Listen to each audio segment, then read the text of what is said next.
দিদি কি বলবেন, সিঙ্গুরের দইয়ের পর আবার মুড়ি কেমন লাগছে? সব এখানকার ভালো ভালো খাবার খাচ্ছি রোজ সকালবেলা। তাই এই আলুরদমটা খুব ফেমাস খাবার সিঙ্গুরের।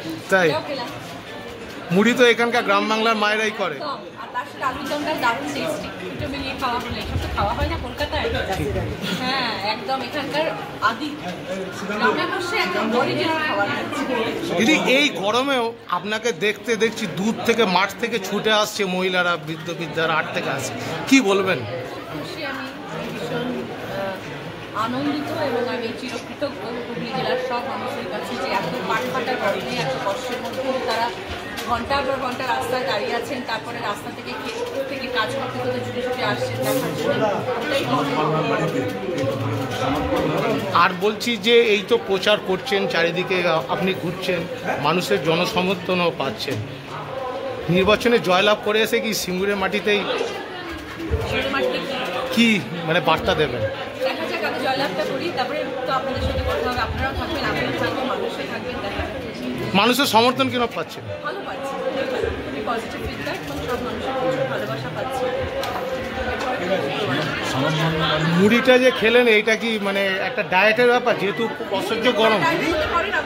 সবাই ভালো বাড়িতেও মুড়ি খাই, কিন্তু সিঙ্গুরের মুড়ির টেস্ট আলাদা। বাড়িতে যে মুড়ি খাই বিকেলবেলা একটুখানি চা কফির সাথে মুড়ি খেলাম, একটু চানাচুর পেঁয়াজ দিয়ে মুড়ি খেলাম, আলুর দম দিয়ে মুড়ি ফার্স্ট টাইম।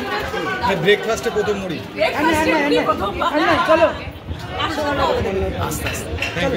ঠিক আছে, আসুন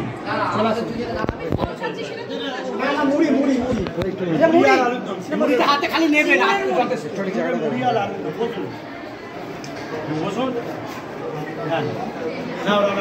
এতটা মুড়ি দেখাবেন না, না না আমি এতটা দেখালে প্রবলেম আছে আমার। ভিডিও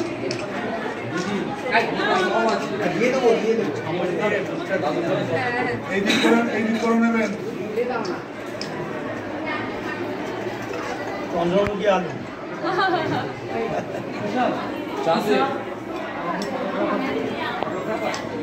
পেঁপে খাবেন না?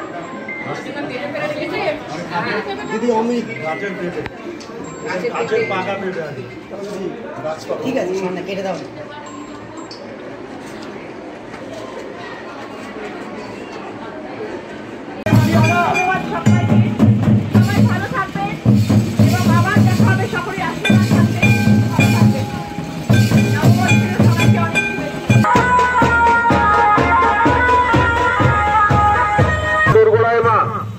আপনার আশীর্বাদ নিতে এসেছেন, আপনার উপর জোড়া ফুল চিহ্নে ভোট দিয়ে বিপুল ভোটে জয়যুক্ত করুন। মাগো আপনার দোরগোড়ায় এসেছেন রচনা ব্যানার্জি, হুগলি লোকসভা কেন্দ্রে তৃণমূল, বিপুল ভোটে জয়যুক্ত করুন। আমাদের সবার প্রিয় বিধায়ক তথা পশ্চিমবঙ্গ সরকারের মাননীয় মন্ত্রী